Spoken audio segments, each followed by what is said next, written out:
Assembly ఆవరణలో మహాత్మా జ్యోతిరావు పూలే విగ్రహం ప్రతిష్ఠించాలని భారత జాగృతి డిమాండ్ చేస్తోంది. త్వరలో మహాధర్నా చేస్తామని భారత జాగృతి అధ్యక్షురాలు ఎమ్మెల్సీ కవిత ప్రకటించారు. వివిధ రూపాల్లో ఉద్యమాన్ని ఉధృతం చేసి ప్రభుత్వంపై ఒత్తిడి తెస్తామని స్పష్టం చేశారు. ఏప్రిల్ 11లోగా ప్రభుత్వం సానుకూల నిర్ణయం తీసుకోవాలని డిమాండ్ చేశారు.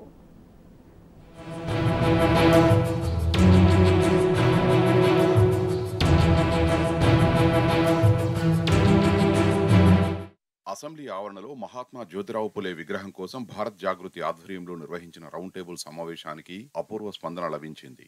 పలు రాజకీయ పార్టీలు, కుల సంఘాలు, ప్రజా సంఘాలు, మేధావులు, రచయితలు, ప్రొఫెసర్లు హాజరై సమావేశంలో మాట్లాడారు.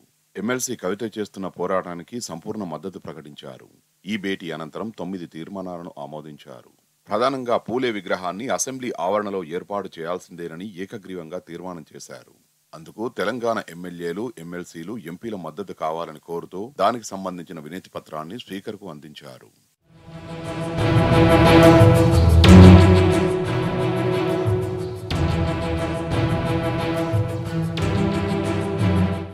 రౌండ్ టేబుల్ సమావేశంలో వక్తలు ఇచ్చిన సూచనలు, సలహాలను స్వీకరించి తదుపరి కార్యాచరణలో చేర్చుతామని ఎమ్మెల్సీ కవిత తెలిపారు.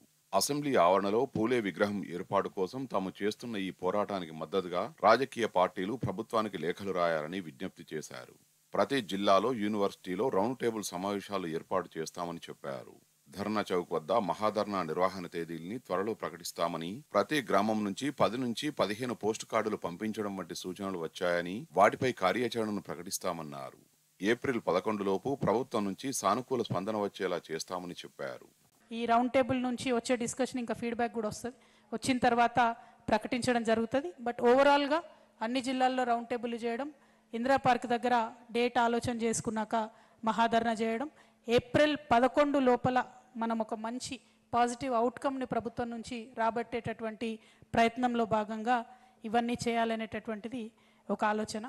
ఇక మనము తీర్మానాల కాడికి వస్తే ఫస్ట్ వన్, ఈ మొత్తం రౌండ్ టేబుల్ ఏప్రిల్ 11 లోపల ప్రభుత్వం నుంచి, మొదటి తీర్మానం ప్రభుత్వం నుంచి సానుకూల నిర్ణయం రావడానికి అన్ని రకాల ఉద్యమాలను చేసి ఏప్రిల్ 11 లోపల ఏదన్నా సానుకూల నిర్ణయం రావాలని కోరుతా ఉన్నాం, డిమాండ్ చేస్తూ ఉన్నాం ప్రభుత్వాన్ని అనేటటువంటిది మొదటి తీర్మానంగా పెట్టుకోవడం జరుగుతూ ఉంది. తెలంగాణ ఏర్పడిన తర్వాత అనేక సంఘ సంస్కర్తల జయంతులను అధికారికంగా నిర్వహించుకుంటున్నామని, రాష్ట్రం ఏర్పడిన తర్వాతే మార్కెట్ కమిటీల్లోనూ బీసీలకు రిజర్వేషన్లు దక్కాయని ఎమ్మెల్సీ కవిత గుర్తు చేశారు. గత 10 ఏళ్లలో బీసీల కోసం అప్పటి బీఆర్ఎస్ ప్రభుత్వం 50,000 కోట్లు ఖర్చు చేసిందని వెల్లడించారు.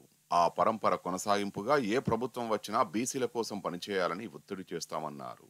అందులో భాగంగా తొలి అడుగుగా విగ్రహ సాధన కార్యక్రమాన్ని తీసుకున్నామని ఎమ్మెల్సీ కవిత స్పష్టం చేశారు. బీసీ సంక్షేమ శాఖ అనేటటువంటి ప్రత్యేక మంత్రిత్వాన్ని ఏర్పాటు చేయాలనేటటువంటి డిమాండ్ని ఈ రౌండ్ టేబుల్ కాన్ఫరెన్స్ ద్వారా చేస్తూ ఉన్నాం. అట్లానే కేంద్ర ప్రభుత్వం బీసీ జనగణన త్వరితగతిన చేపట్టాలనేటటువంటి డిమాండ్ని కూడా ఈ రౌండ్ టేబుల్ తరఫున చేస్తూ ఉన్నాం. అట్లానే కేంద్ర ప్రభుత్వం మహిళా బిల్లులో ఓబీసీ కోటాను ఖచ్చితంగా ఏర్పాటు చేయాలనేటటువంటి డిమాండ్ని కూడా చేస్తూ ఉన్నాం. అట్లానే కేంద్ర ప్రభుత్వం చట్టసభల్లో బీసీ రిజర్వేషన్ కోసం తక్షణమే ఏర్పాట్లు చేయాలి అనేటటువంటి డిమాండ్ కూడా చేస్తూ ఉన్నాం. వీటితో పాటు రాష్ట్ర ప్రభుత్వం అసెంబ్లీలో పూలే గారి విగ్రహం ఏర్పాటు చేయడం కోసం 11th లోపల సానుకూల నిర్ణయం ఇవ్వడంతో పాటు విద్యార్థులందరికీ non detail టెక్స్ట్లో 8th, 9th, 10th క్లాస్లో ఉండే విద్యార్థులకి నాన్ డీటెయిల్ టెక్స్ట్లో సావిత్రిబా పూలే గారిది, జ్యోతిబా పూలే గారి జీవిత చరిత్ర, వారి ఐడియాలజీ ఉండాలనేటటువంటిది ఇంకొకటి తీర్మానం ప్రవేశపెడతా ఉన్నాం. కేవలం బీసీలు, దళితులకే కాకుండా అన్ని వర్గాలకు మహాత్మా జ్యోతిరావు పూలే ఆదర్శవంతమైన వ్యక్తి అని బీఆర్ఎస్ నేత వి ప్రకాష్ అన్నారు. అటువంటి పూలే విగ్రహం అసెంబ్లీ ఆవరణలో ఏర్పాటు చేస్తే భావితరాలకు స్ఫూర్తిదాయకంగా ఉంటుందన్నారు. ఒక మంచి కార్యక్రమానికి ఇవాళ కవితక్క శ్రీకారం చుట్టింది. ఇది మనందరికీ కూడా చాలా గర్వకారణం. మన పట్టుదల ఏ పాటిదో ఆమెకు మనం అండగా ఉంటూ లక్ష్యాన్ని సాధించేదాకా వెంట ఉండాలని ప్రతి ఒక్కరం కూడా మనలో మనమే ఒక ప్రమాణం చేసుకోవాల్సిన అవసరం ఉంది. రాష్ట్రంలో 50% పైగా ఉన్న బీసీలము మన హక్కులను ఎలాగూ కాపాడుకోలేకపోతున్నాం, రక్షించుకోలేకపోతున్నాం. కనీసం మన నేత విగ్రహాన్ని కూడా అసెంబ్లీలో పెట్టించుకోలేకపోతే ఇక మనం బీసీలమని ఎట్లా చెప్పుకుంటామో మనల్ని మనమే ప్రశ్నించుకోవాల్సిన అవసరం ఉన్నది. ముక్కలు ముక్కలు చేస్తాం, పాతాళంలోకి తొక్కేస్తామంటూ పాలకులు అడ్డగోలు భాష మాట్లాడుతున్నారని, పూలే, అంబేద్కర్ ఆశయాలు కలిగిన బీఆర్ఎస్ ను పాతిపెడతామని అనడం సరికాదని బీఆర్ఎస్ నేత ఆంజనేయ గౌడ్ సూచించారు. భారత జాగృతి చేస్తున్న ఈ పోరాటంలో అందరూ కలిసి రావాలని బీఆర్ఎస్ నాయకుడు గట్టు రామచంద్రరావు పిలుపునిచ్చారు. కానీ ఎప్పుడైతే జాగృతి నుంచి కవితమ్మ గారు ఈ పని చేద్దామమ్మా అన్నప్పుడు నాకు 1000 గుర్రాలను ఎక్కినంత సంబరం అయింది. ఎందుకంటే నా మనసులో ఉన్నదే, ఆమె కోరిందదే. దాన్ని చూసినప్పుడు నాకు చాలా హ్యాపీ అనిపించింది. పోనీ కవితమ్మ గారి గురించి తెలుసుకుందామా అంటే ఆమె ఒక విషయాన్ని తీసుకొని పట్టుపడితే ఉడుము పట్టే మనందరికీ తెలుసు. దాన్ని జయించినాక వదిలిపెట్టదు. ఆ నమ్మకం నాకుంది.